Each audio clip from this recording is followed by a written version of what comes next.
Hello, welcome to this week's Lights Out F1 podcast with Josh and Aussie. Well, we had the Grand Prix at Spa in Belgium, and it was a little bit of an emotional one because of the incidents which happened during Formula 2. Unfortunately, the motorsport community lost Anthoine Hubert this weekend to a very gruesome accident. So, this episode is called This One Is for Antonio. They were the sentiments repeated by Charles Leclerc after his maiden win out on the racetrack. Have a listen. Yes! Congratulations. Yes. Well done. First victory in F1. This one is for Anthoine.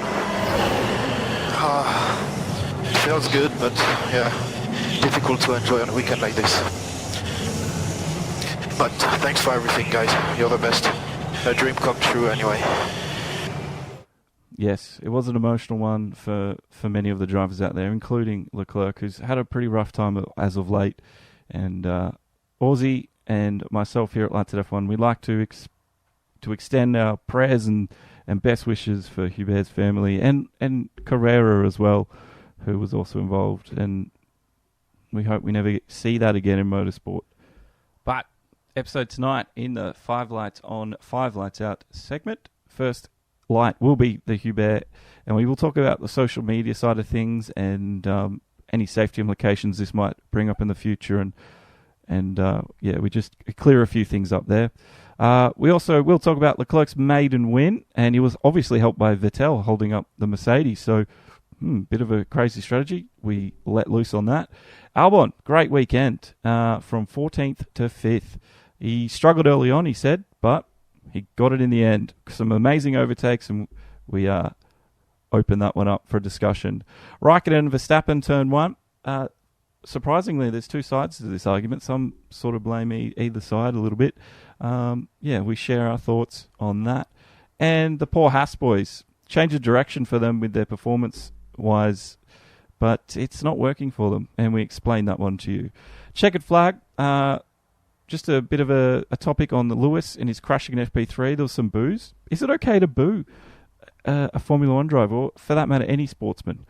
We've got some different take on that one. Driver team confirmations that we missed by 1 day from the last podcast. We clear those up. We talk about Norris and what happened there. Him finishing almost 5th. He did get driver of the day. Hulkenberg, and an interesting story there. Something that he left out to the media. We share that, and also Daniel Ricciardo and his unlucky weekend. S3 awards as always, Superstar, the Surpriser and the Stinker, Rookie Watch as well. Podium predictions, not so great this week. Let us know how you do. Sim racing and esports, plenty of stuff going on in the world, and we reveal the biggest earners in esports racing to date. And we'll finish off with the Fantasy League results, as always. All the information to get involved is in the description. Thanks for listening. Don't forget to like, share, and subscribe. And we hope to see you at the next podcast. Enjoy this one, guys. Hello, good evening, everyone, and welcome to episode 16 of this Lights Out F1 podcast, titled This One Is for Antonio. Yeah, they had the tragic events that occurred during the Formula 2 race, but that didn't stop Formula 1, and I'm sure he would have been very pleased with the race that we had. His friend and competitor, Charles Leclerc, getting his maiden win, which we will talk into a little bit further. But overall, it was a pretty good race, wasn't it, Aussie? G'day, Josh. It was a bittersweet weekend, wasn't it? From the lowest of lows to, I guess you could say, the highest of highs for Leclerc. And he could not... Leclerc, and he couldn't really enjoy it, could he, to the fullest? So that was a shame. But it's a bit of a shame, yeah, because he's worked so hard to get that first win. He's been close before, and he got it finally, but probably not under the conditions he probably would have thought it would happen. That's what I mean. It was like I said, a bittersweet weekend for the fans, for the people involved, for the drivers. I think just all around for everyone. Not quite sure exactly how to feel after the tragic death of young Anthoine. It was a stark reminder, wasn't it? As Lewis said. Lewis. Do you remember that? Do you remember that little kid he donated one of his old Mercedes cars to? Yes. because I remember him having because unfortunately he passed away as well, but I remember him having a conversation about it, and he's like, it's funny, you know, like we've lost someone, but the world everything just keeps going, like nothing stops for it, you know, even though it sort of affected him. But same situation here with the Anthoine Hubert thing. Yeah, we didn't get the second Formula 2 race for obvious reasons, but apart from that, the weekend, it still ticked along. Oh, of course. I mean, without being disrespectful, the second hand on the clock doesn't stop and the world doesn't stop. It just continues to go. So, as tragic as it was and such a sad loss, all we can do is, send all our thoughts and prayers to his parents and family, and just, hope that God gives them strength in this hard time. You know what's crazy is how young he was. 22, 23. Yeah, 22. Yeah, it's nuts. Born in 96. So. Well, he went to school with Leclerc. He went to school with Gasly, and Ocon was amongst them too. So they were calling him the Four Amigos. Yeah, right. Oh, well.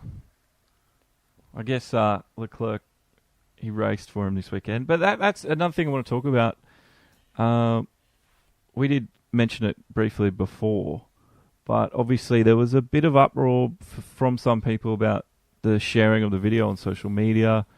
I saw a Dakar, I forget his name, Dakar Rally competitor who shared it, and then people getting upset saying, I can't believe you've been so disrespectful, and he tagged that Dakar Rally driver that shared the video, and just things like that. I wasn't so sure that was the right reaction, or I don't know. I just, because it's sort of, these days everything's out there. It's going to be hard to miss. Mate, it's the world we live in now. It's the social media world. I mean, everyone's a reporter these days. Everyone's got a video camera in their pocket. Everyone's got a recording device in their pocket. Yeah. Some people have two. It's the old days are gone, where the news reporters are the only ones who puts this stuff out there. And I get what you're saying, and kind of like not sure how to feel about it. And as we were discussing earlier, yeah, honestly, I don't know. I didn't want to share it personally because I didn't think it was the right thing to do. But I'm like, I'm still looking at the video, so I can't really wipe my hands clean of the situation. You know what I mean? That's where I stand. I mean, in this world of political correctness too, I feel like so many people want to jump on the bandwagon and jump down people's throats and, oh, you're being insensitive, oh, you're being this. It's not about being insensitive. It's not about sharing stuff purely for the gore of it. Or the likes or the subscribers or whatever people are chasing. It's the wider community of the motor racing family. I mean, I didn't know the bloke personally. You didn't know the bloke personally, but this is the sport that we love. It's, with so much passion. Like, this is our number one sport that we are passionate about. We live it, we breathe it. Yeah. So it's not like I said to you earlier, it's not like I deserve closure, but like some of those videos that I saw, it actually was very informative of the way the accident panned out. Like, yeah, I wasn't looking at the video hoping to see blood and gore or whatever. It wasn't about the fact that he died in that accident. Like, that's not why you're watching it. But there was that one really good video that I saw, and I know you saw it as well, where it was taken from above with Google Maps used, and it was showing the position of every car, every driver, and that filled in so many gaps. For one, both you and I, after watching that video, that's the first time we realised that the actual impact itself didn't happen on the racetrack, which was widely reported by so many fans saying that he bounced back onto the track, but it wasn't. It was true. Actually in the runoff. Yeah. Well, that's the other thing too. Like, because there's so much. Well, there's enough video out there that investigators can now piece the whole time of events together and then figure out how it happened, and then from there they can work out what they can do, recommendations to maybe increase safety. But at the other end, we don't want to see a knee-jerk reaction to it, because I don't think anyone in any situation with a car coming at them side on at 200 plus kilometers an hour is ever going to survive. It's just one of those things that they take that risk every time they buckle up and get to the racetrack, you know. It's inherently a dangerous sport, unfortunately. As it's been widely reported over the weekend, on the back of your ticket to get in through the gates, it says motor racing is dangerous sport. Yeah. We do kind of fall into a false sense of security where, like, you know, with all of these safety measures, and it's not like the old days back in the 60s and 70s where every second weekend a driver was expected to die. Yep. You know, that they count their lucky stars if they got out of the car alive, basically, back in those days where they just, you know, we've come along in leaps and bounds, and sometimes we say, you would never say that it's too safe, but that these things, motor racing as a whole is so safe compared to the way it was, but inherently it still is a dangerous sport. Like, yeah. They are hurtling themselves around 300 kilometres an hour with walls so close to them, as we saw on the weekend. A tiny little mistake can cost them their lives. Yeah. And yeah, I think it's a little bit different too to the Bianchi incident, because there was like an obvious reason and something that could be implemented to change it. It's not as obvious here, is it? Because it was sort of just a freak thing.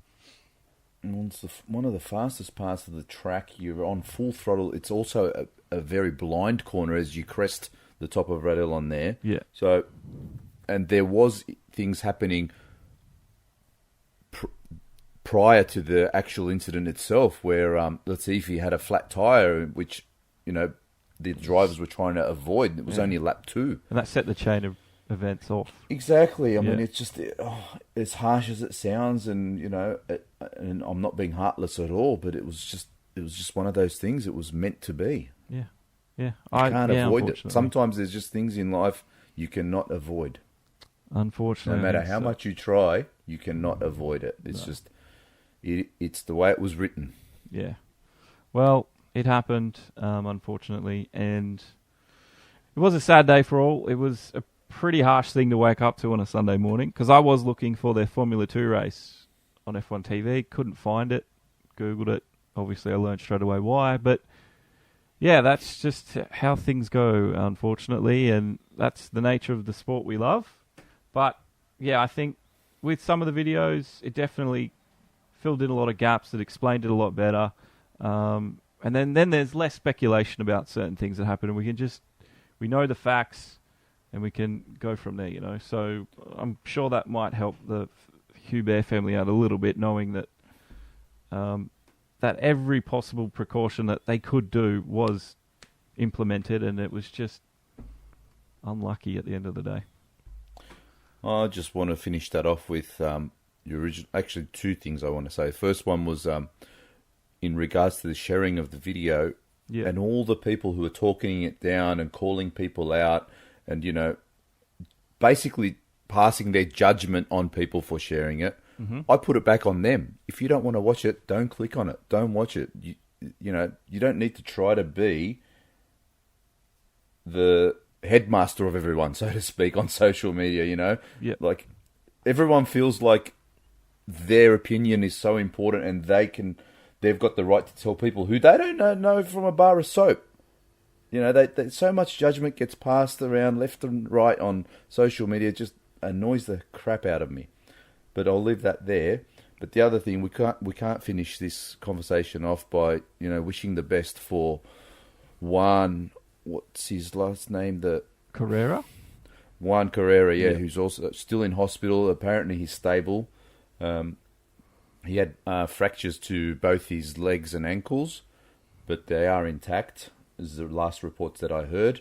He's got some spinal injuries as well, so let's just hope and pray that he pulls through and, you know, that's the other gets thing. Back into what he loves doing. That's the other thing, like his mental state now, because he's the one that hit him, like, he's not gonna be doing well for a long time, I don't think. No, can't be easy. Can't be easy. No. Anyway, rest in peace, buddy, and unfortunately, that's racing. But anyway, let's continue on. with the weekend. That's the first lap done and dusted. It was Leclerc's maiden win, and he had a little help by Sebastian Vettel as well through the whole weekend, which sort of turned into a meme after the race. I saw you posting a few funny cartoons and things. But, yeah, do you think the right strategy was played out by Ferrari? I almost thought at the start it was, but I don't know at the end of the day. But I guess it just it worked in Leclerc's favour. It was just nice to see Ferrari thinking strategy for once and implementing something. I think it was the right call. Look, Leclerc was on fire all weekend. He was, he grabbed pole by 0.748. So, 3/4 of a second he was clear. Oh, yeah, it was a long way. Sure, Vettel had a scrappy lap, but that was just, that's almost a second, man. 3/4 of Well, you could see it through the whole weekend. Leclerc had that car nailed in. Vettel just didn't seem to...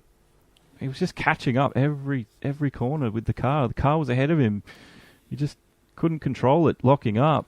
Slight oversteer here or there or whatever it was. It's just... But Leclerc, he was on it.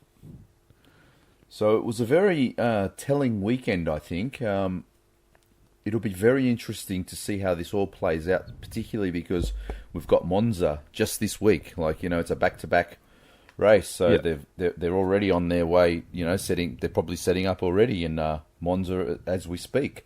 So the race will be there this weekend, and it will be very interesting if it was a repeat and rinse of the same thing this weekend.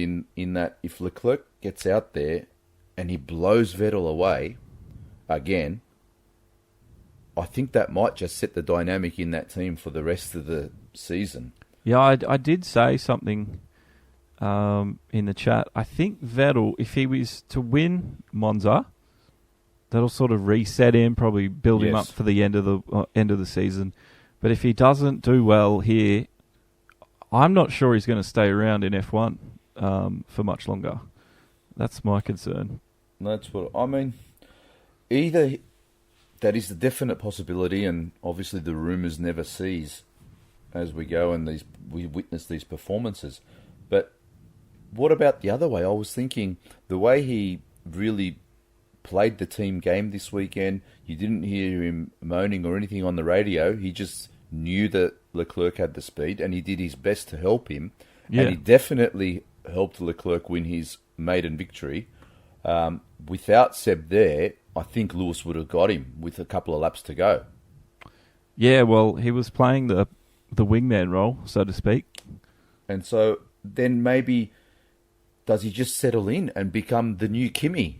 I was having this conversation yesterday or today, and I thought I can see him, especially once Kimi retires, maybe Vettel hangs around for 4 or 5 more years, but just as the new Kimi taking over the mantle. I don't... after what happened in Canada, I don't know if he can do that. Because remember how we were so enthralled with the passion he showed? Yeah. For the it's obviously not about the money or anything. It's like he just wants to win. And that meant a lot to him. And he just hasn't seemed to be... Just every time Hamilton's behind Vettel, he makes mistakes. I think he did it again. Like he did enough to hold off Hamilton, but I sometimes think he gets spooked. No, I just think that it's been so blown out of proportion, these things that he makes mistakes. Yes, he has made mistakes, and I've said it before. And I'm not, number one Vettel fanboy here or anything, but I just try to look at it as an unbiased, open-minded view. And look, they all made mistakes this weekend. Hamilton put in the wall, for God's sake, in FP3, but then they're talking about Vettel locking up twice, going through the chicane. Leclerc went through that chicane as well. So what I'm saying is fans seem to just zone in on Vettel not being able to handle it. But the real problem here is he just does not gel with this Ferrari. He hates that rear end being so unstable. He can't cope with it. So in my mind, I'm thinking he has to stick this out for one more year and wait for the ground effects cars to come in 2021, where that rear end will be once again planted the way he loves it, and which is what he had at Red Bull. Yep.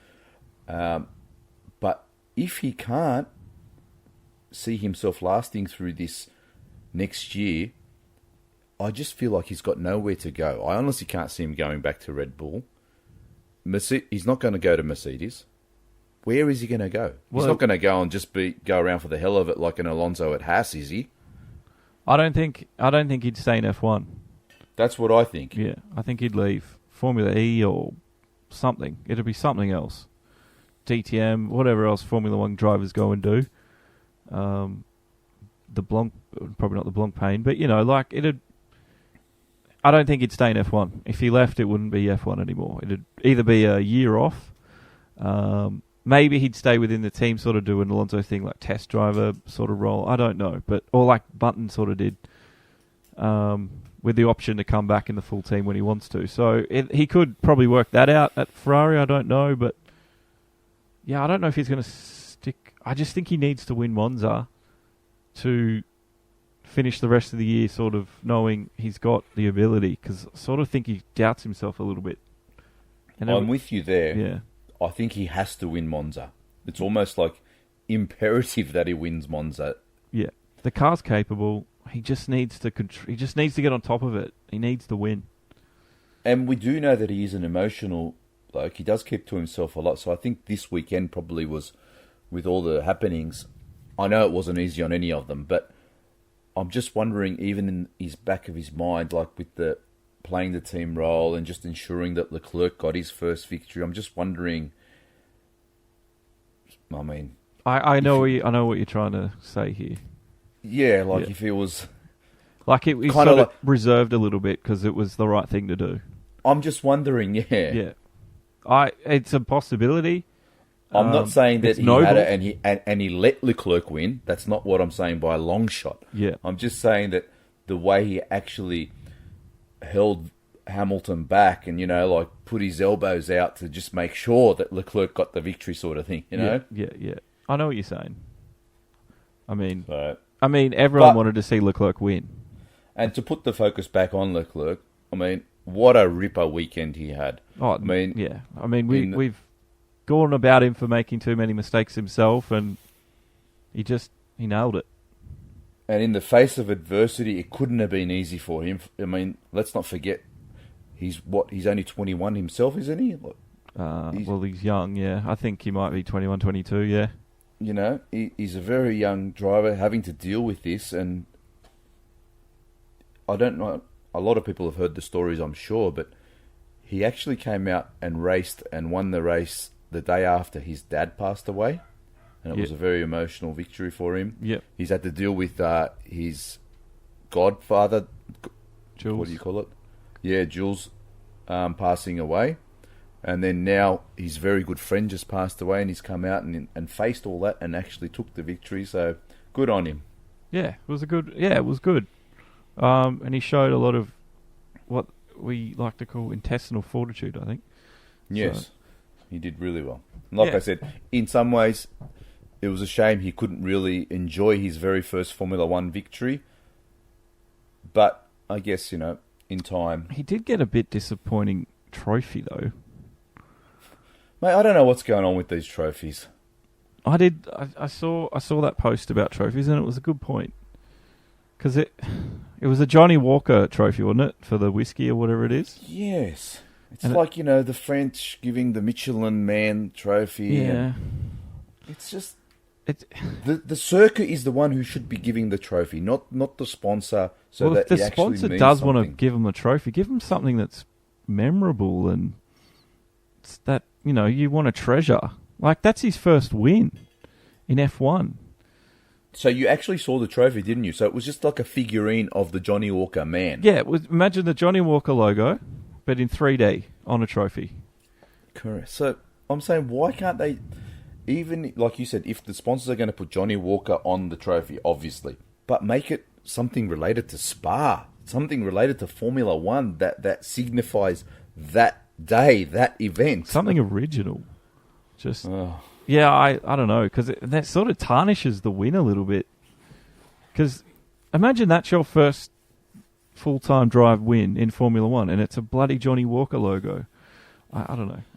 Chase Carey, if you're listening, do something about it. Yes, please make the rules about the trophies. They can't put their logos on them like that. Will that close out light 2? Let's get on to light 3, which was the Thai English Albon. Yeah, 5th from 14th. He made some pretty decent overtakes through that race. I didn't think he was doing too well at the start, and he admitted he struggled. But in the end, he was there at the end of the day, and he got 5th. So, I mean, Helmut Marko was pretty pleased with it. Well, we know that's one of the things he said. Remember, I was laughing about it in social media because I put up a post where Helmut, when he was asked about why they dropped Gasly, one of the things he actually specified was he doesn't like to overtake, was one of the main reasons why he had to demote Gasly. And, well, mate, Albon made up for it and then some this weekend. Yeah, well, Gasly was getting some overtakes of his own. But before we get on to Gasly, though, I have to say, Red Bull played it perfectly. We might give them all the shit and everything with the driver swaps and what they've done, but in this particular instance, the way they decided to do the engine swap for Albon, put him at the back of the grid, take all the pressure off him. Yep. I don't know if it was intentional. You'd like to think so, but it was the perfect move. Yeah, well, like he wasn't in practice, he was just practicing race pace. There wasn't any pressure on the qualifying run. It was all about just getting into the rhythm, into the new car, understanding how it drives and doing the best you can possibly do on the weekend. So yeah, it was probably a safe bet, and it's paid off, I guess, because that's what I mean. They still scored points with Verstappen out. Especially with everything that we know that happened over the weekend. Young kid like that, put him at the back of the grid, no pressure, get out there, son, and do your best. Yeah. And do your best he did. Well, his car really came to him after the first pit stop, I think, because it was just quick. It was just so much quicker than everything else out there. On the softs, yeah. Yeah. I mean, for me, the overtake of the... everyone was talking about the Perez overtake on the last lap, which I'll come back to. I did like that. The overtake on Ricciardo was the overtake of the weekend for me, because that corner, the no-name corner, it's... and no, I do know the name of the corner, guys. It's No Name. So it's the No Name corner, and it's downhill, left-hander, and he went around the outside with the wall there. Like, that was a ballsy overtake, man. He did a similar thing at Silverstone, I think. I think it was Albon who did an overtake coming into... There was like turn 2 or 3.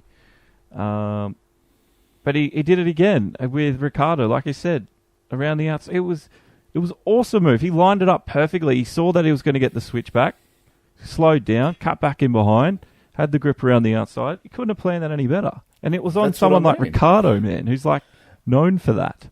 I mean, yes, Ricciardo was on worn tyres, but what I'm saying, the confidence he had and the balls to actually pull that move off, because all he had to do was just ease off the throttle a little bit and he would have got him down the next straight to poo on anyway. Yeah. But he said, no, man, I've got the speedy. I'm going around the outside. I don't care if that wall's there.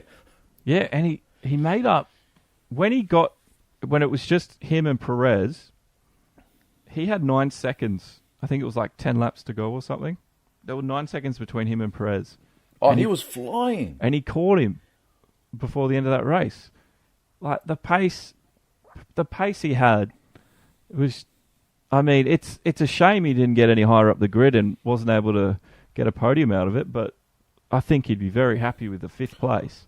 Like I said, this was the perfect result for him, and sure, some people ahead of him, particularly of note, Norris, didn't finish, and, Verstappen obviously crashed out at turn 1, which what we'll come to next, but...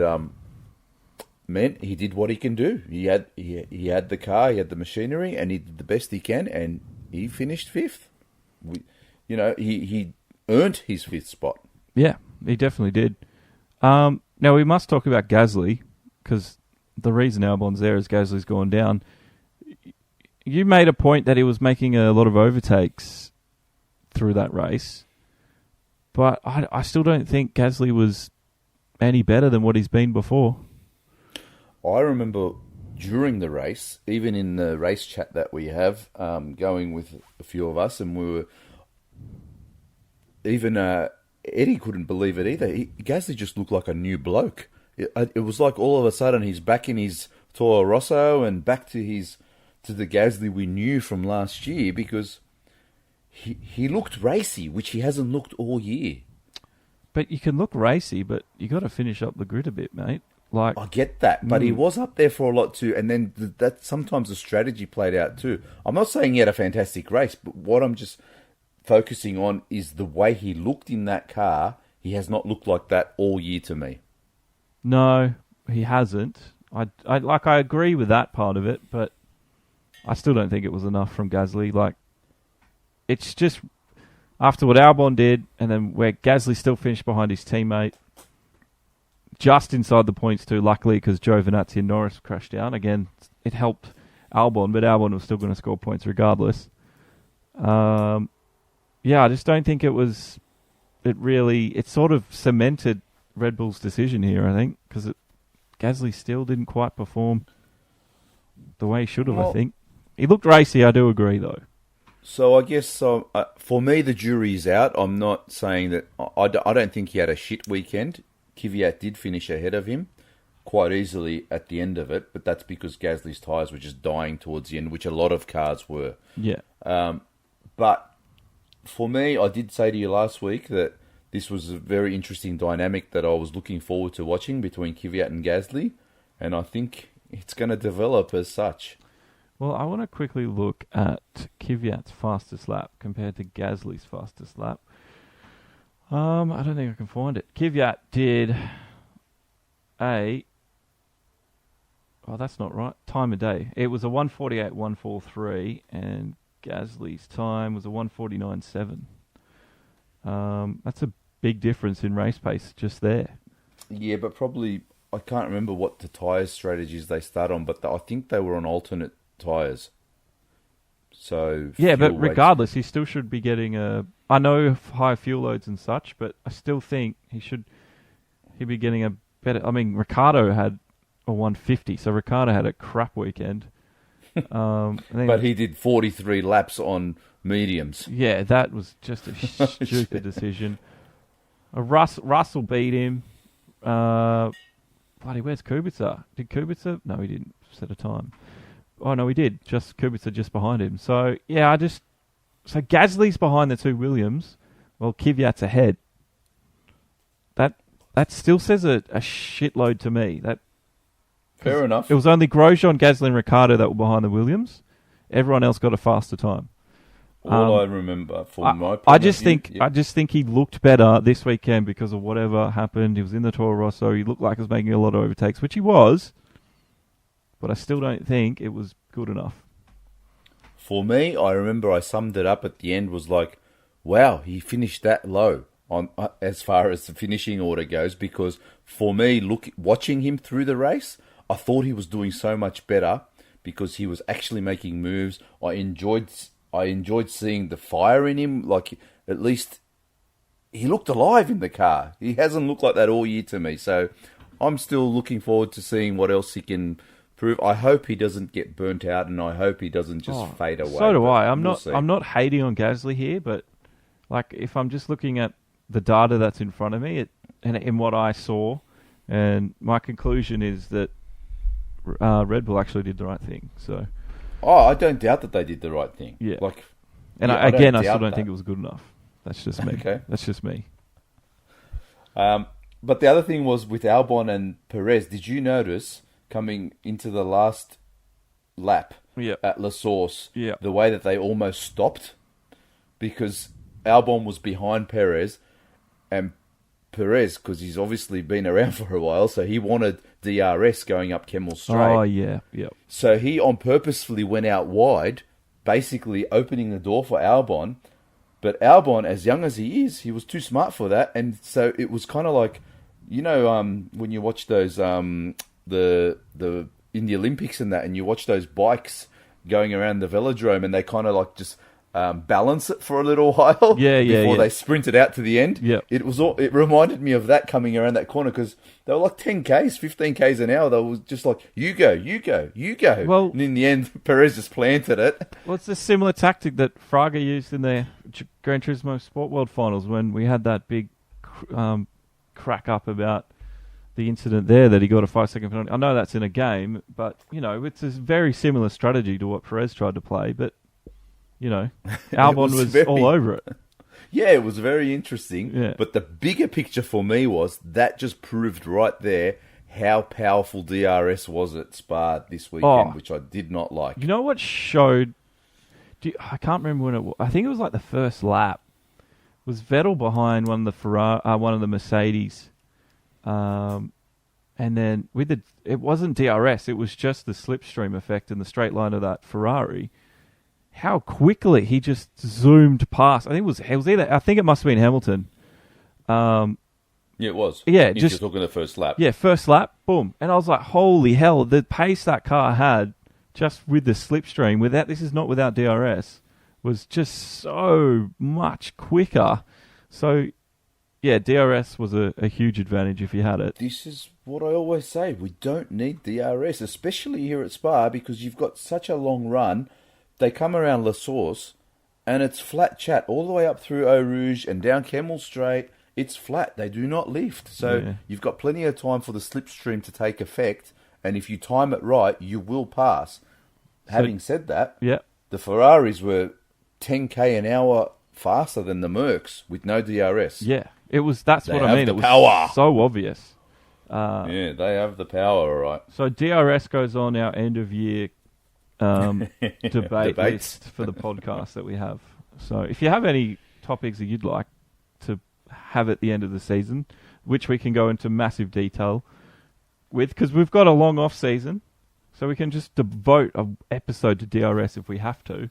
Let us know if you've got any topics or opinions. Lights Out F1 on Facebook, and you can leave your comments there, or you put the Discord link in the description of the podcast, don't you?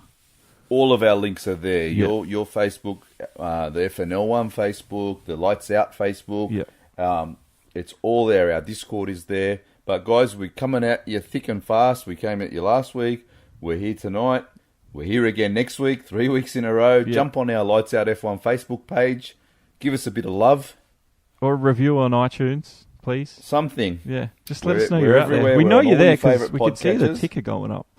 Yeah. I mean, it's only just a few days since our last episode got released, and the numbers are there. So you are there. You are listening. Yeah. So thanks for drop us a line. Yeah, drop us a line. Thank you very much. Yes, we have to thank you. Yeah. All right. Well, let's continue on that. Was light 1, 2, 3. 3 done. Light number 4. The fourth light was a quick incident between Raikkonen and Verstappen, but there's a little bit to talk about here.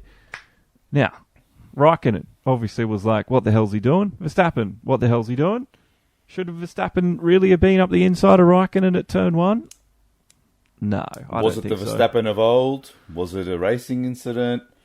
Was it? I think it was a racing incident, but a very avoidable one at that. I mean, Verstappen drives an F1 car. He's going to know the blind spots. And he knows La Source, obviously. He's gone around it 1,000 times. Hang on, I'll correct you there too. It's not just that he knows it. We've almost had a repeat of this incident 2 years ago, 2016 or 2017, when it was Vettel, Raikkonen, and Max going into that exact same corner. Lap 1, Max got squeezed at the exact same spot because there's a wall on the inside. You cannot go anywhere else. I don't know what Max was thinking. Yeah, like Raikkonen's always going to turn in, and it was far enough back that Raikkonen probably didn't see him, couldn't have seen him, and then it would have been too late. By the time he's turned in, he sees a Redbull logo next to him, and he's like, "Well, shit." It was a very avoidable accident, and I'm not laying blame on Raikkonen. I'm not laying blame on Max. No, the only thing I am blaming Max for is, man, there's 44 laps to go. Why are you squeezing your car in there? Plus, you still got the maybe Kemmel straight to go, man. Like, you're quick. So it was unnecessary by Max, I think. Coming out of it, when he was on the interviews and stuff, I was impressed with his maturity once again, where he wasn't laying blame. He actually called it a racing incident himself. So maybe that was him actually saying to himself, why the hell did you put your car there? It kind of ruined Raikkonen's race because I think he was on for a good race. Oh, he was. I mean, he took the floor damage because his car got bloody shunted up in 45-degree angle and then back down again. So, surprised it didn't break any like suspension rods or anything. Well, speaking of broken suspension rods, did you see the onboard footage from Max? As soon as Raikkonen and Max collided, you could see his left wheel flapping in the wind, basically. Yeah, Verstappen's. Yeah, Max's Yeah. left-hand front wheel. Yeah. So he's made it around La Source, but you could see as he's heading up to Eau Rouge, he's actually tested his steering wheel a few times, and there's nothing there, no response. But yeah, he still kept flooring it all the way up Eau Rouge and ended up in the wall. Yeah, I know. That like, was what? I saw that on board, and I'm like, yeah, you could see him wiggle it left to right. He did and it I was at like, least 3 or 4 times. I'm like, the what car made him didn't think move. he's going to make it through Eau Rouge? I don't know. Like, I don't know what was going on there. It must have just been a brain fade moment. You know, there's so much going on. He's just not really taking in what his steering wheel's telling him. I don't know. I found that very odd because, especially in light of what just happened the day before, here he is flying into Eau Rouge, knowing full very well he's got no steering. So where are you going? Yeah. Oh, well, it was the end of his race, lap 1, and he almost hit Raikkonen as he went across and off onto For the the second time. Yeah. Geez, that would have been a bit of a scary accident too.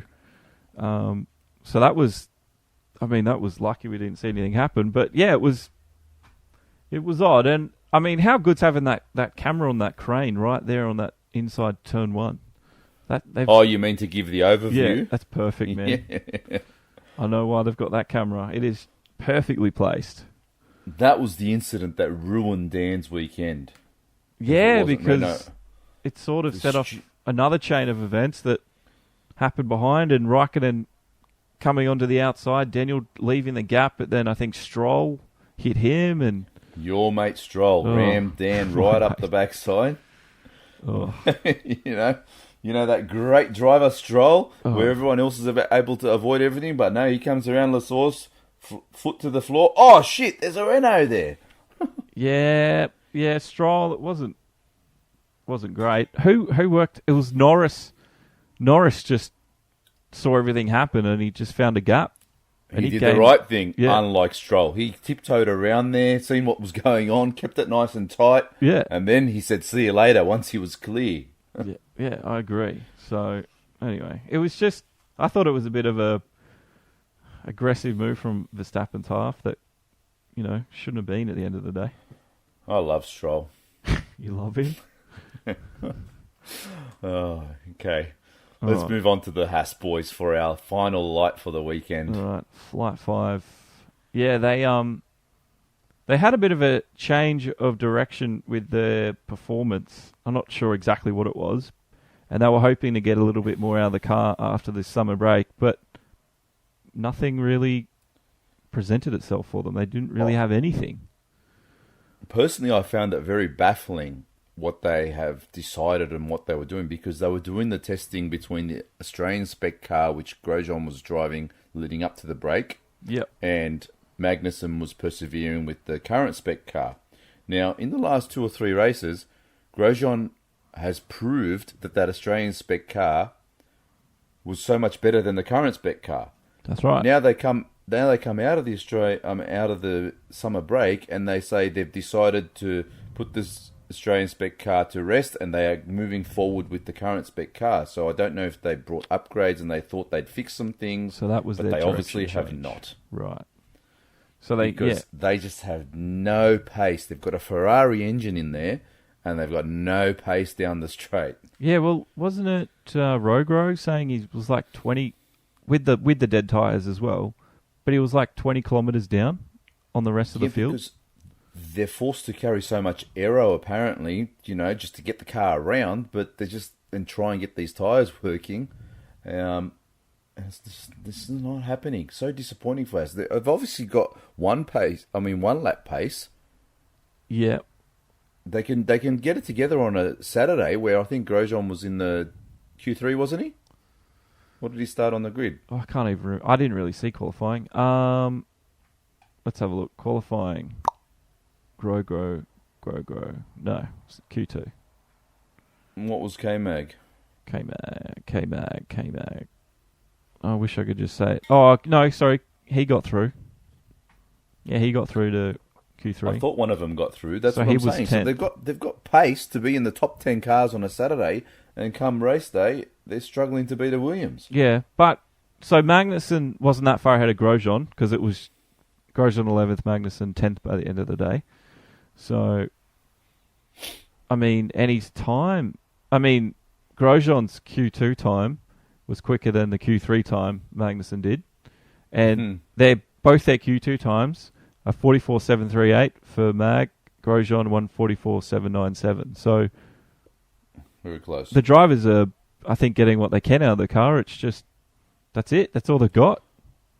Well, that's what I wanted to mention. Did you see Brundle on the pit walk before the race, and Gene Haas was talking to K-Mag along the fence there, and Martin Brundle, as he does with no shame, just shoves the microphone in between them and interrupts their conversation that they were having. Yeah, he gave him the dirties, didn't he? He's got no shame, that Martin. Well, you've got to be, I guess, because it's such a busy place, the starting grid these days, and I mean, if you don't chuck a microphone in someone's face, they're probably not going to talk to you. So it's just, he's done it now for 10 plus years, so he knows what he's doing. And I think he feels like the boss on the grid because they're Sky F1. Like, I feel like whenever he wants to talk to someone, he just shoves his way in. Like, it's I have nothing. Like, if you compare the way F1 sort of used to be under the Bernie days, and it's changing a bit now. But have a look at how V8 supercars in Australia just is with, like, they have guys in the pit lane. As soon as an accident's happened, they're right up there with the driver talking to them. Yeah. You know, that sort of access in F1, it just doesn't happen. No, so it would be good to have that sort of access, but it'll never happen. It's too much secrecy, mate. I think it all stems from Bernie's days, where he wanted to keep everything exclusive. So, you could charge people to get into the garage. You had the VIPs down the back or whatever, and he wouldn't let the teams put social media stuff online or anything like that because it all had to go through F1. Just bullshit that Bernie did. He didn't want to grow with the internet. But I just feel like obviously Liberty Media is trying, but it's going to take a fair while. Oh, it'll take a long time. Yeah. But I was going to say, Brundle, I think, needs to do that. I agree, but sometimes I'm actually embarrassed for him sitting in my lounge room. It's like one of those moments where you just put your hand over your face and you're like, oh, jeez. But it makes great television. That's why it still happens. Because you just get all these... What made me laugh the most was when he did get to talk to K-Mag, and then he said, so you're on the soft tyres or whatever, because it was his Q3 performance. He said, so you're going to make good use of those soft tyres? And K-Mag looks at him and goes, we don't use the tyres, he said. Yeah, that's right. Like, he said, what do you mean make good use of them? We don't use the tyres. That's our problem. So they cannot switch them on for the life of them. That is the biggest problem for Haas. Are they the only team that's sort of struggling with that, or is... No, come on. The Ferrari's struggling with those tyres big time too. Oh, I don't think the way that Haas are, though. Like, Haas seem to just haven't got a clue at all. Well, I think that's just the might of Ferrari that's actually allowing them still to be able to complete, just probably with the sheer manpower and the money that they have to throw at it. I mean, this weekend, Ferrari got the victory, and so they should have, but the weather and everything really played into Merck's hands because it was a lot cooler on race day. If it was a hot day, I think the Mercs would have suffered. Oh, easily. With heat. They definitely would have. But then having said that, then the Ferraris would have performed a lot better as well, and that gap would have been so much bigger. Yeah, but that's weather. Yeah, it could have even... It's just the tyres too, that the Mercs just... They're the only team that can switch them on. Yeah. Anyway, Haas they're just not there.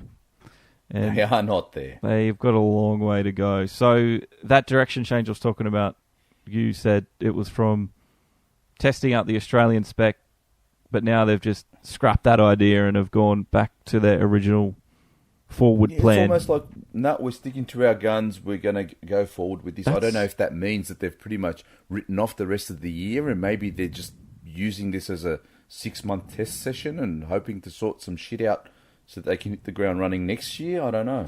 That's weird, because if you find that an older car is better, then I would use the older car. At least you're getting something out of it. That's what you would think, but because there's a lot of money on the line here too, like constructors' points. Like, yeah, I don't really get that. Where are Haas at the moment? They're 9th in the constructors, so they've been overtaken by Alpha and Racing Point and Renault even, which is weird to think. Mate, if this weekend is anything to go by, those Alphas, they are going to be, a force to be reckoned with at Monza as well, because they were definitely utilising their Ferrari engine, unlike Haas. Dead set. I didn't realise Haas have only got 26 constructors' points. So they've been nowhere all year. Yeah, I know they haven't, but I didn't think Racing Point with 40 was doing all right. Like Renault's got 43. Anyway, that's an interesting one, and one we're going to have to watch to the end of the year. But I don't think Haas are really sort of a write-off if they don't really have any... Like, if they have nothing at Monza and whatever's after Monza, they're sort of done for. Anyway, yeah, you're right. It's a lot of money. Anyway, that's the 5 lights on, 5 lights out segment, or 5 lights done and dusted. And now on to the checkered flag, where we can quickly go over some other interesting parts of the race. I just had a quick little Merc / Lewis wrap-up here. We all know he crashed in FP3, which was a very rare mistake for Lewis, we do have to say. But it's so easy to do there at Spa. He just got up on the curve a bit and just kind of threw his car off balance and was straight in the wall. Yep. Which, that was one of the things he actually said in the interview, if you caught that or not. And he said, as he was getting out of the car, people were cheering and clapping and they were happy that he crashed. And that kind of prompted him to say what he said, apparently. And, what did he people say? just don't appreciate that people don't appreciate the risk that these drivers take every time they get into a car. He said, Right. and he goes, not just the fans, but even some of the people that work in the F1 in the industry. I did read even that. they don't appreciate the dangers that we take every time we step into a car, which is true. Yeah, well, you think of some of the incidents we've had, like Alonso in Melbourne that year. I thought he was dead for sure. That was even pre-Halo. Yeah, I was like, he's dead. When he crawled out, I couldn't believe it. And then it was it Magnussen was it Monza last year? He had the issue with the DRS and the car. Oh, that was Ericsson. It was Ericsson, that's right. That was insane. So the safety does a lot to protect the driver, and yeah, you sort of do. It's even like in NASCAR, some fans just go to see the crashes, and there is some of that, and without any of that, you see so many accidents and people just walking away from it. You sort of just. You can get a little bit complacent and sort of think that's they're what it invincible. comes down to. That's right. So yeah, I can understand where Hamilton's coming from there. So I don't quite often. It's not very often that I say Hamilton said something good or he said something right. But in this particular instance, it was a fair call from him. Yeah, wasn't you don't want to see people booing and. Stuff is also the thing that you don't want to see on racetracks, and you don't want to see people I have cheering a completely different opinion on that. All right, then. Because I used to go to a lot of football matches, and you'd boo the other team all the time. It's just what happens. You don't have to like Hamilton. He has, and that's just part of being a professional sports person. You're going to get booed. Who cares? Fair enough, and I can respect your opinion there. But for me, I don't like booing. I mean, I love it. This is not a football match, as you say. This is Formula One. Yeah, but it's sport. like, people don't like Vettel. People don't like Hamilton. People, and if they want to boo, let them boo. Like, it's just, like, we've all said it. We've all said it in races. How good would it be if Hamilton his engine blew up right now, or he had a puncture, or just something, so we saw someone else win? Like, that's almost booing, just without booing. Okay. So, anyway, that's my opinion. Speaking of the engine blow-ups, we did have a couple of Merc blow-ups this weekend, which is a very rare sight.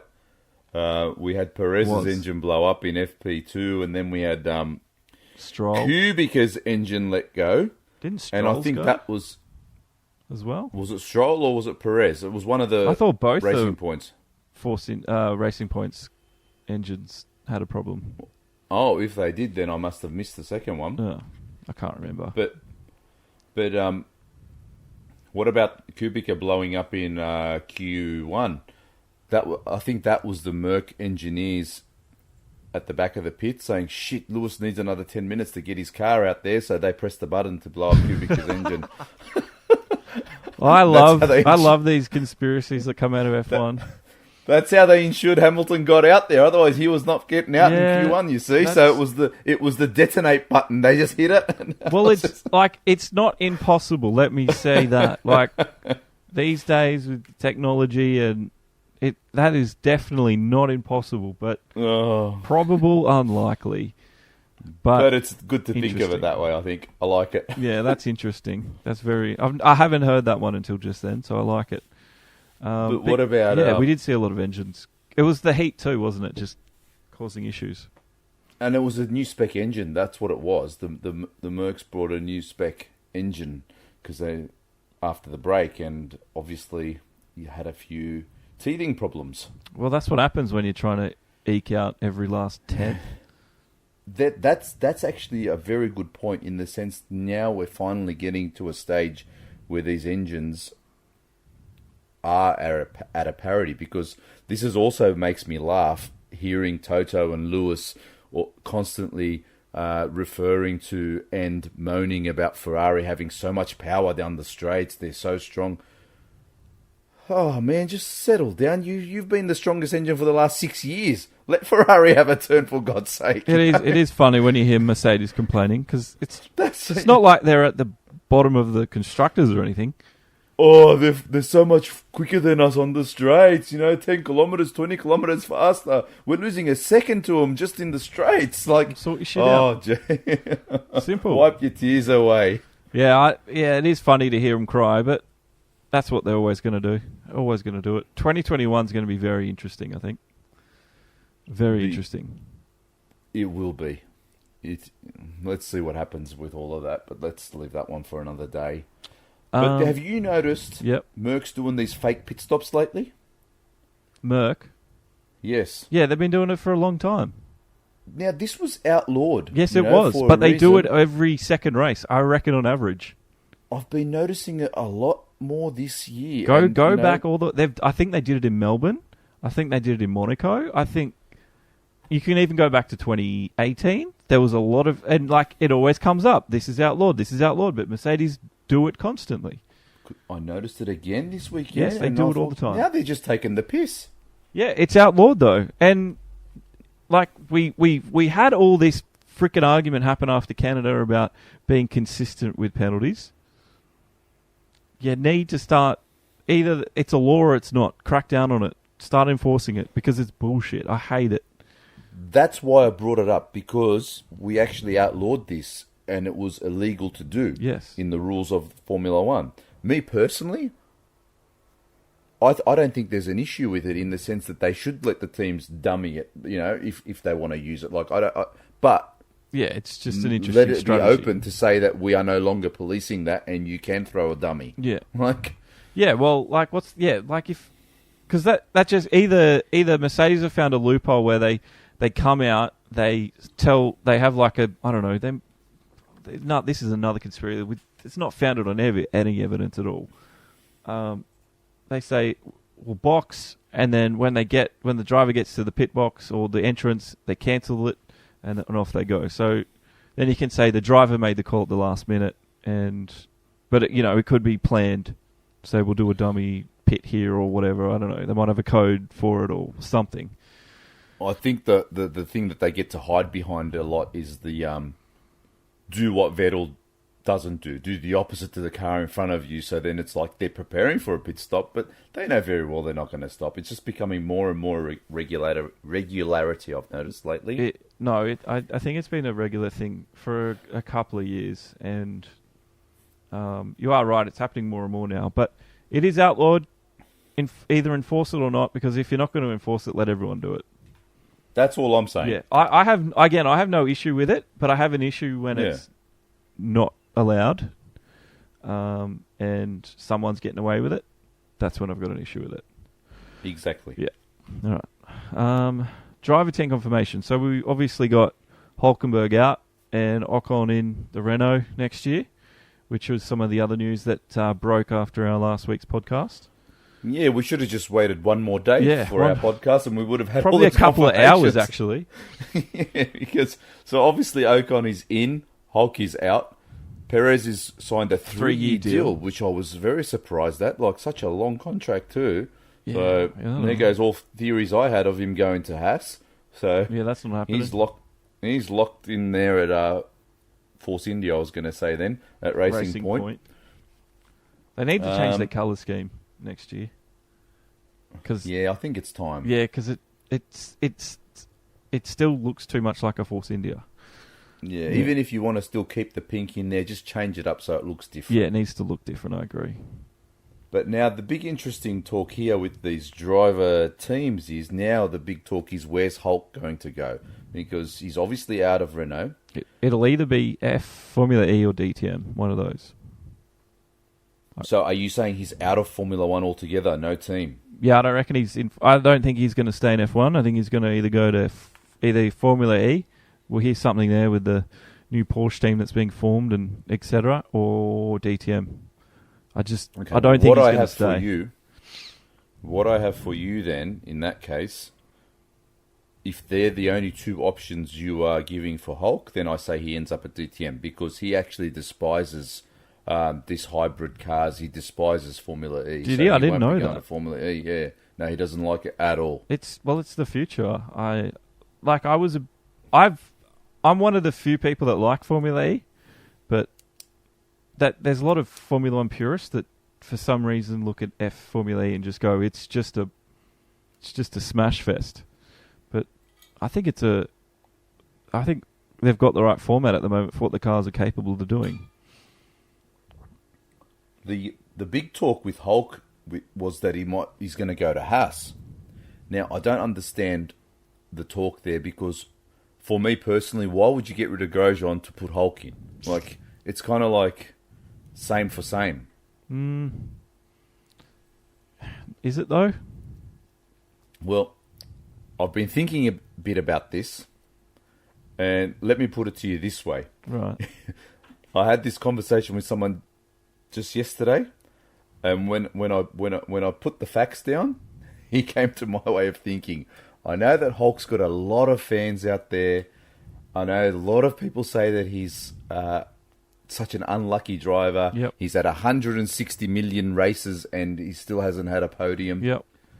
So let me put it to you this way. I think he's the shittest driver in Formula 1. The shittest? The shittest driver in Formula 1. Right now? Yep, and I'm gonna infuriate a lot of people out there, but even Stroll has a podium. Grosjean has multiple podiums. Yep. with two teams, actually. Not even just one. Hülkenberg still has not even one podium. When you look at it on paper, he's been there that long. He still does not have a podium. He is that shit. Maybe he's just not that good. That's what I'm saying. He's very overrated for me. I mean, I can see why he gets that overrated moniker from, because I mean, a lot of people speak highly of him. I mean, a lot of people, like, I don't know. He very well could be one of, he's either the unluckiest driver or he's just not that good. but we all think he's better than he is. I don't know. That's what a lot of people think he's I better like than him he is, so I much. think. I just don't want to say it. But just look at the facts. I know. Have we got any stats on his results outside of Formula One? Yeah, he's won Le Mans. That's right. That's kind of like what he's got going for him. That's it. Well, Alonso won Le Mans, but at the same time couldn't get a result in the McLaren because the McLaren wasn't that well. But we all know. Hang on a minute. Alonso. You're not seriously comparing Alonso to Hulk here, are you? A 2-time world champion in Formula One to Hulk, who's never got a podium. No, I'm not comparing them. I'm just trying to good. I'm trying to find a comparable driver that's done a similar thing. I know it wasn't at the same time, but I don't know. Just like I always say, yes, he's probably had a lot of bad luck go his way, but in 167 races, you got to make yourself lucky once at least in all that time. that's true. That's true. Just look at it a few races ago. He was in a podium position at Germany, and he threw it off the road into the wall. He did. When he did that, I was sort of like, "What were you doing?" type thing. That was silly. Because For someone with so much experience, he's probably the last person who should have put it in the wall. yeah, it was wet, but at the same time, there were plenty of rookie drivers that had never driven in the wet, and they finished that race. Albon for one. Yeah, Albon's a good driver, I think. All right, well, all right, maybe Hülkenberg isn't that great, but I don't think he's going to stay in F1. I really don't. I think It could be Haas, like you said, but I don't see it happening. like I said the other week, I still see the only place where he really does fit is Williams. Because I can see his experience of F1 being beneficial there at Williams. Yeah, I remember you saying with that Russell. last week. Yeah, because we did sort of go what would happen if. That's the only place I can see him going, but I've never heard it mentioned anywhere else, and I'm actually surprised. Like, maybe if I was Claire Williams, I'd be chasing him now that I know he's free. Maybe I can get him cheap. Oh, when Claire saw the engine blow up during Q1. Did you see that face she made on TV where she sort of scrunched her face up and was sort of like... I did see that. I wanted to get a screenshot of that and make a meme out of it because it was bloody perfect. Someone out there's got to have done it. Because it was just gold. Anyway, all right. There was that was all the driver talk, wasn't it? That I can remember. Yeah, that was the major ones. I just really wanted to talk about Hulk and just wondering where he's going to end up. And then I heard, because Renault have been saying the last couple days now that Hulk has left out a minor detail of when he says that, that they replaced him. Renault are saying that Hulk rejected a contract for next year. Right. Which I found very interesting. Well, he's probably not happy with the way things are going with him and Ricciardo or the team itself. He's been there a little bit now, so he obviously doesn't see any improvement anytime soon. And he's clearly the number 2 driver with Ricciardo being there. So the way I probably read that is, yeah, Hulk probably did reject it, but probably because Renault turned around and said, we're only offering you $2 million. Maybe that's where the rejection comes into it. Still a lot of money, though, eh? Ugh. They're rejecting $2 million. I just threw that. No, I know, out. but I'm thinking about that myself. Like, Jesus. But the other Renault driver, Daniel, his weekend, it wasn't very good. He started off so well. He was 6th in qualifying. Yep. Best of the rest. Yeah, I had high hopes for him. And then that start, and then Stroll was on the grid with Dan. That's what the problem was. Yeah. Stroll ruined his weekend, didn't he? After that hit.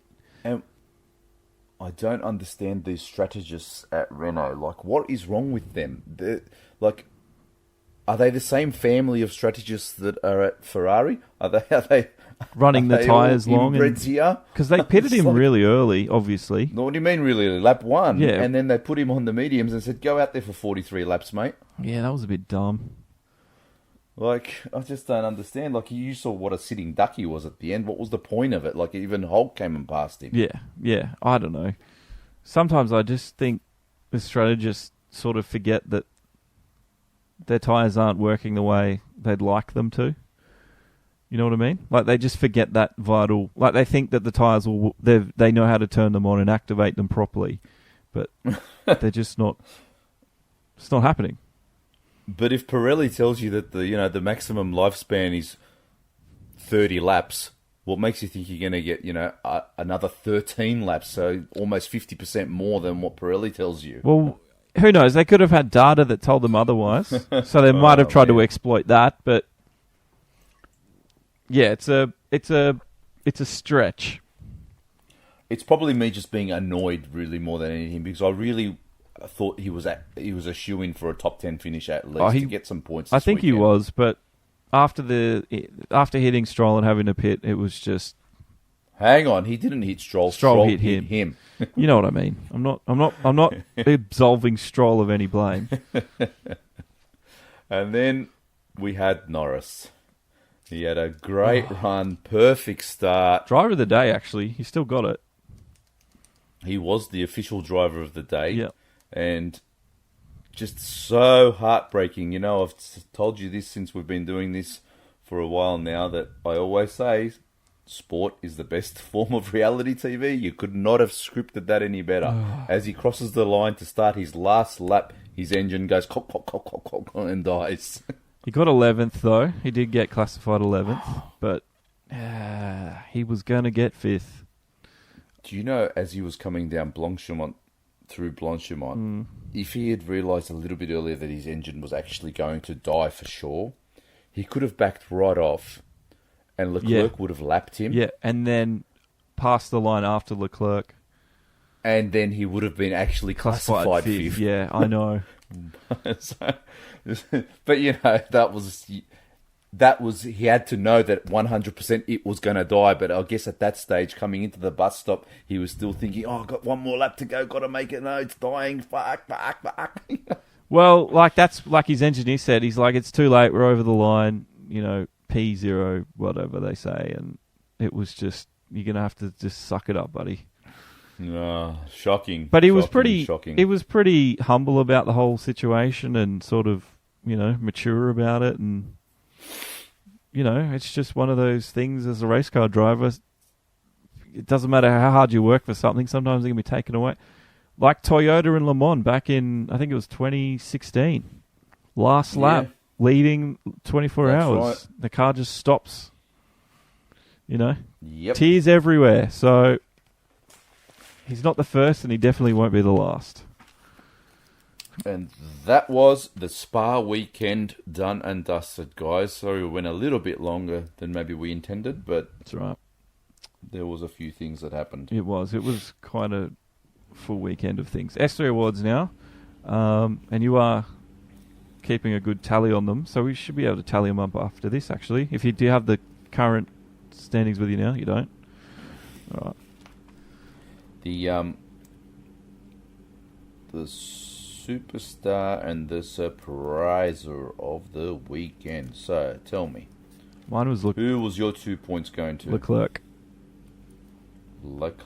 Yeah, not Leclerc, Crofty, if you're listening.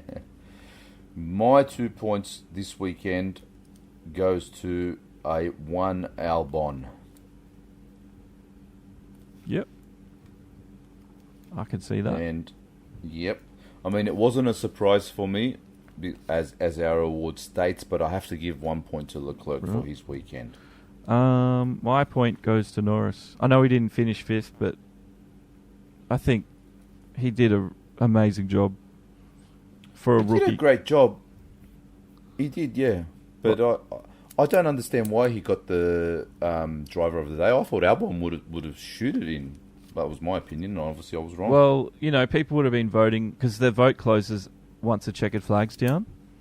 So people obviously vote before the last lap and everything happens. So you sort of, everyone would have seen Norris in 5th and gone driver of the day, and then checkered flag goes, vote closes. So, but sorry, not to harp on it, and I love Norris, and he's a superstar in the making, that kid. But really, other than turn 1, where he made up like 5-6 places, he really didn't do much. He just held it in 5th there, and But he held it He in basically fifth. he had no one in front of him and no one behind him, so he had a very lonely race, actually, in his own words as well. But I think that's how he got driver of the day. Like you said, people just saw him in fifth. Oh yeah, awesome drive. That's it, done. Yeah, I know he didn't do a lot, but because Sainz was out, he had to step up to the plate, and he did that. I think. Yep. For a rookie, and he would have gotten the coveted fifth that Sainz always gets if it wasn't for that exactly. anti-stall. It's like McLaren is taking a mortgage on that fifth spot, aren't they? They certainly are. Now my stinker, I have to give it to Giovinazzi. That was a stupid mistake. Me too, bro. I haven't mentioned it till this point purely because I knew I was giving him this, but mate, for me, that could be the mistake that seals his end of Formula One career at the end of this year. He was in the points, and he's on the last lap, and he binned it. And it was all himself. He went out on the curb, and he just lost it. And not even like one lap to go. It's only like 2 corners to go. He just had to get through the bus stop, and he's got his second points for the year. It was a fantastic drive uphill then. Yes, he totally threw it away. Fantastic. But you crashed by yourself, no one else to blame. That's a stinker of a weekend, buddy. 100% couldn't agree more. So he loses a point. I'll be interesting to tally them up later. My obviously rookie of the weekend for me is Albon. Stessel. And same. That means same. Okay. Alrighty. So yeah, Albon was the easy pick, I think. I mean, now he had a great start and finish. Awesome, man. Which we've talked about. It's going to be interesting to see how he comes back next week, and let's see what he does. Hey, put it this way, like I said to you in the chat when we were watching the race, he's the lead Red Bull driver this weekend, man. Albon, yeah. Yeah. Dead set. Moving on to our predictions for Spa. Yep. Where both you and I got big fat zeros. Didn't we get even one? We both had Vettel for the win. I had Leclerc for second. You had Max. I had Ham for third, and so did you. And we both had Bottas for fourth. I had Max for fifth, and you had Sainz. That's how hopeless we are, man. It's hard. It is so hard. I mean, we had that argument in chat about boring races, and I said, try and pick the 5 top guys every week. I bet you can't do it. No one accepted that challenge, so... Yeah, that's right. I mean, just jump on our Facebook page and just jot your top 5 down before the race, before lights go out. We're doing it a week or 2 weeks out, but we will give you the option to do it before the before the 5 lights go out for the race. Definitely. Just drop them in the comments there. Definitely. So let's do Monza. Let's do Monza. This has been the biggest downfall for me with these scorings of these podium predictions. Yeah.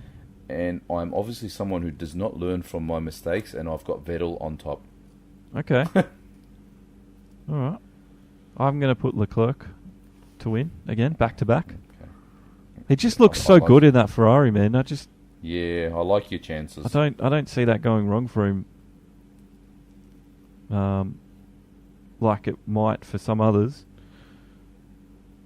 But I'm going to put Vettel in second because I just think those Ferraris, they should have the advantage. And if Vettel can get on top of whatever he hates about that car setup, he should be up there with Leclerc. Oh, they need a big door on the back wing and not lose any speed. Yeah, and they need a strategy where it doesn't put him, having to do a 2-stop when everyone's doing a 1-stop.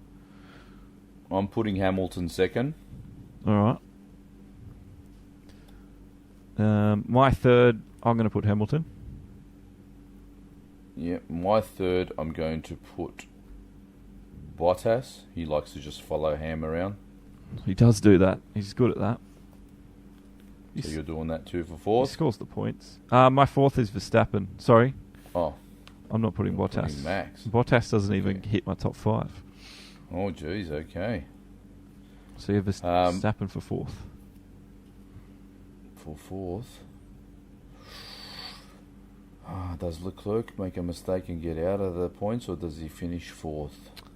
He's known for mistakes, so it's very likely. I know.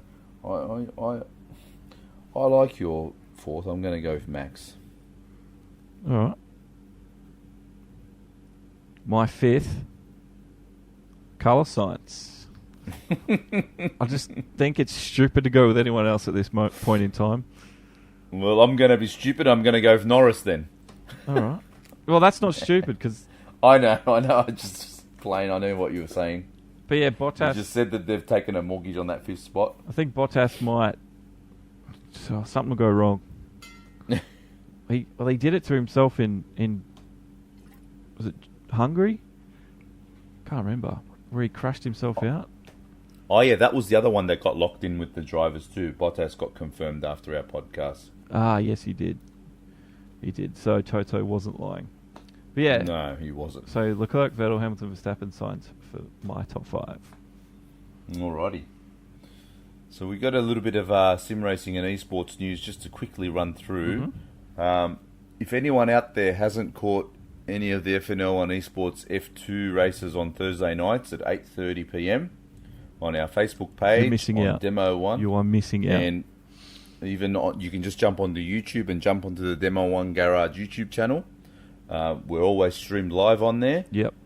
Or Twitch as well, if you like Twitch. The F2s have been going gangbusters. Oh, great. It's killing it. Yeah. It's a quick format, 2 races. Great. It's a good hour. It's all you need to watch both. And, we have some wheel-to-wheel racing. We have a few dramatic incidences here and there, and then the racing is usually down to the wire each time. It has been so good to watch and so good to commentate. Yeah, our F1 races are a little bit later on Friday nights. Usually kicks off at 9:45, depending how many on the grid. Our stream starts at 10 p.m. Sydney time. Yep. But that's also going pretty good. So if you guys are sitting around at home and looking for something, jump onto our Facebook page, jump onto the YouTube channel, and I'm sure you will be impressed. Yeah, and I'm your commentator, so say hi. That's right. Yeah. That's right. You can chat live to Josh while the race is happening through the comments. Yeah, I do talk back. So it's a little bit different to what you might see with other esport events where the commentator's just talking to you. If you say something in the chat, doesn't matter where you are, Facebook, Twitch or YouTube, I'll see it and I'll let you know what I think about whatever it is you said. So, yeah, something a bit different. But at the same time, racing is quality. Especially the F2 never disappoints. But the F1, it's heating up in the drivers, actually, because we've had a few different winners now. So well, we had a bit of carnage last week at Spa. It was a race of attrition. We lost. Yeah, quite a few of us fell off the road, including me. Lost it through Eau Rouge and straight in the wall. Yeah, so Codemasters, if you're listening, can I have a replay feature, please? So if I miss something, I can go back and watch it. Thank you. All right. Yeah, you're welcome. The Bathurst 1000 iRacing event that you're entering with the FNL Esports guys. Yeah, we mentioned that last week, and that's just reminding everyone that that's going to be on the weekend of the 27th, 28th. I think the race will be on the 28th, which is a Sunday. Yeah, that sounds right. Probably be kicking off at around 11 a.m. Probably go for about 6 or 7 hours, so you'll have all day to tune in and out of. Mm-hmm. We'll be streaming that live. At this stage, looks like we're going to be probably fielding 4 cars, so should be a good showing, and hopefully we can make a good debut. Yeah, and we'll be streaming it. So it won't just be looking at the FNL Esports cars, but I'm giving you a good... Oh, you will get to watch the race. A good broadcast of the entire race. So, there will be a lot of times where we make sure we check what we're doing, but you'll get a good overview of the entire race, what's happening at the front, what's happening at the back, what's happening in the middle. So, 6-7 hours of racing. That should be a good Sunday. And it is the iconic Aussie event. Yes, so don't miss that one. So 28th of September. And then for Demo One Garage, I don't know if you're going to be able to get any F101 guys in it, but it'd be good if you could. But we're going to have the second annual Demo One Garage Bathurst 120, looking to be first week of October, second week. So I'll announce that very shortly. We'll have a sponsor on board this year that we should be able to supply trophies for.